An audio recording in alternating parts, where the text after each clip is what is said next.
คนแรกนะครับท่านอาจารย์พิลีนะครับดร.พิลีก็จะมากล่าวเกี่ยวกับพันธกิจพระคัมภีร์นะครับผม有历史哈了嘛的对呢，但一部哈了嘛呢，得到过下次你自杀自立，后面挂就哈了啊求没有，的困难挂求没哈了了，路面没挂白台没进那挂，马健康挂求有裤子穿，这里哈了了啊，路面没挂马是呢，手把当个人怕，后面挂马是呢 ，James Fraser。啊，在天你有嘛历史课过没呀？在一万你有嘛我来，或是你历史图像啊？历史图像多了，但是写图一五的半年多了嘛，你地图过啥子很课 ？James Fraser 写嘛过的课过，你多了啊？我刚才你地图过我只课，他们把你 communist 多了嘛，不都后面过点嘛就，汉历史部，我啥米意思不？路面没过接了是你没就那过地图过就只很课的。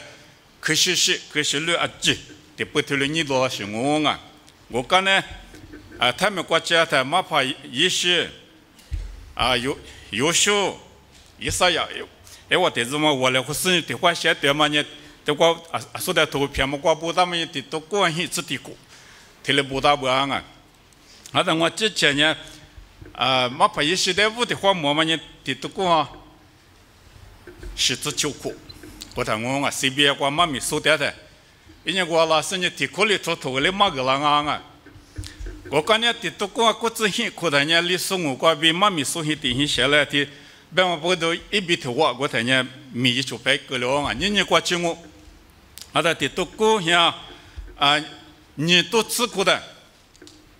，LBI 挂啊，历史这些多他妈这的话写对了，别么不都我弄你把了别那带嘛是啊，你西边那带嘛是，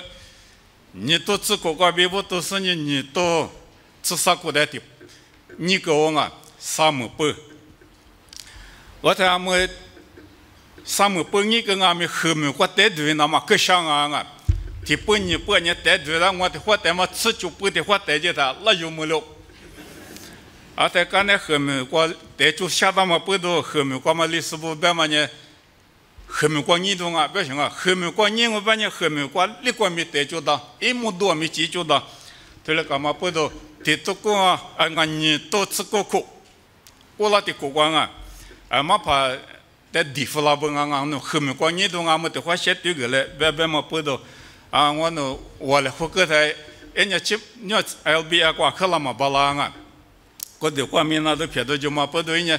去买过下东啊都。人家可是嘛一下的，我的人那 LBI 过可是了嘛一，提了班啊，可是了一他们呢，人家查多了字提班上啊，一查一那个呢班嘛啊吧，你都吃过多了那起来提班上，后来咪我来都那啊，俺们我一他们呢 the book of judges， 班么写不透过这里确实啊，后来咪我一他们呢，很比我少些。花风我把人家拉吃什么吃啊？味儿性过面起码得带你是呢，进我带没丢了带是呢，现在嘛不都地址干的地址，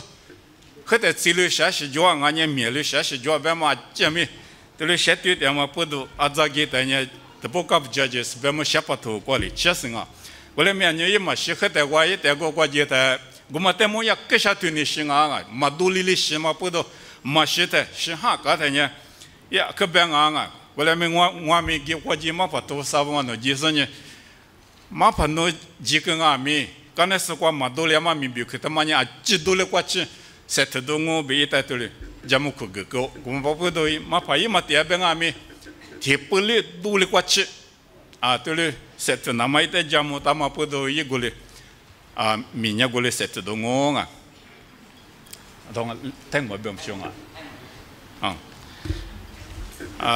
历史ได้มาเป็นคริสเตียนที่เมืองจีน1912-13-14 คนมาเป็นคริสเตียนครั้งเดียวแล้วก็ลิซูที่มิจินาที่หมู่บ้านมัคคริงก็มาเป็นคริสเตียนอันนี้ก่อนที่เป็นคริสเตียนที่เมืองจีนมิสเตอร์ไกส์เป็นมาสองกชินแต่ว่าลิซู2 คนมาทำงานอยู่ในบ้าน1 คนก็ดูแล ลูกอีกคนหนึ่งก็ดูแลสวน2 คนมาเป็นคริสเตียนเริ่มจาก2 คนแล้วก็กลายเป็น6 คนคริสตจักร6 คนแล้วไม่มีใครสอนเขาก็ไปหาอาจารย์คนหนึ่งจากยังกุ้งก็ได้โซปตามไปกะเหรี่ยงแต่ว่าเขาก็ได้ศึกษาลิซูภายใน2 ปีเขาพูดได้สบายเขาก็สร้างการเขียนขึ้นมาแต่ว่าอ่านยากแต่ว่าจิมส์เฟรเซอร์ที่เมืองจีนก็ทำงานกับลิซูเขาก็สร้างลิซูหนังสือลิซู2 คนรวมกันเมสเตอร์ไกส์ก็พา2 คนเจอกันแล้วก็2 คนทำงานด้วยกันก็ได้หนังสือที่เดี๋ยวนี้ลิซูใช้เล่มที่1ที่พระคัมภีร์ใหม่ที่เพิ่งขึ้นนะก็1938ปีนั้นเป็นปีที่จิมส์เฟรเซอร์ก็ตายไข้เลือดออกแล้วก็ตายแต่ว่าพระคัมภีร์ก็พิมพ์ไว้แล้วภาษาลิซูเป็นเล่มที่1เป็นพระคัมภีร์ใหม่เท่านั้นแต่ว่า1950คริสเตียนอยู่ที่นั่นไม่ได้มิชชันนารีก็อยู่ไม่ได้ย้ายมาอยู่ที่มิจินาแล้วก็ทำต่อ1968ก็เสร็จแล้วพระคัมภีร์ใหม่ครับพระคัมภีร์เดิมท่านเล่มแต่ว่าหลังจากนั้นมัพเยซีก็มาทำงานที่ประเทศไทยทำกับลิซูอีก2 คนแล้วก็เสร็จ1801ก็เขียนไว้อย่างนั้นเนาะ1801หลังจากนั้นตั้ง LBI 1998ก็ตั้ง LBI แล้วก็มาเป็นผู้ร่วมงานเราทำงานด้วยกันแล้ว2010ก็บอกว่าต้อง revision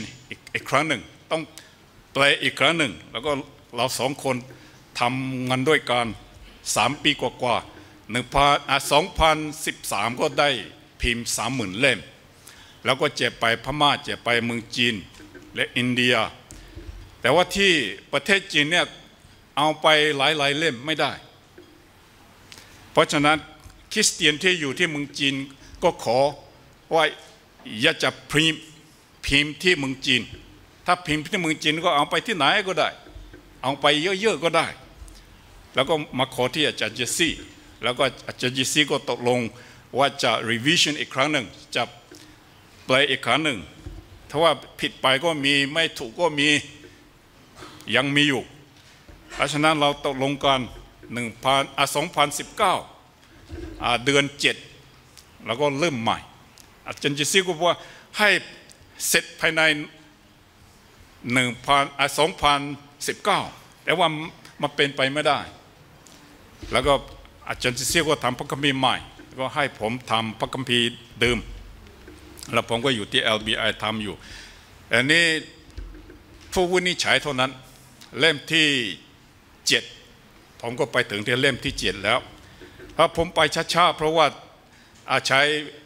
ภาษาฮีบรู3 เล่มภาษาอังกฤษนี่10 กว่าเล่มดูว่าในเปรียบเทียบกันได้ยังไงบางอย่างที่เราเข้าใจยากในภาษาอังกฤษมันเข้าใจง่ายที่ภาษาฮีบรูมาชัดเจนว่าเราก็ต้องดูที่ฮีบรูดูที่อังกฤษแล้วก็ดูที่ภาษาลิซูแล้วก็ทำอยู่ก็ถึงที่เล่มที่7เท่านั้นแล้วก็ก่อนอาจารย์ตายอาจารย์ก็อยากจะให้เสร็จงานนั้นจะให้เสร็จแล้วก็ผมก็สัญญาไว้กับอาจารย์ที่โรงพยาบาลคนตายอาจารย์เจสซี่ว่าจะทำต่อไปให้จนถึงเสร็จเพราะฉะนั้นผมก็จะทำตามอย่างที่สัญญาไว้ก็จะทำงานต่อไปจนกว่าเสร็จแล้วก็ให้พี่น้องคริสเตียนลิซูในเมืองจีนได้พริ้นในเมืองจีนแล้วก็ได้ใช้พระคัมภีร์เล่มนี้แค่นี้ครับ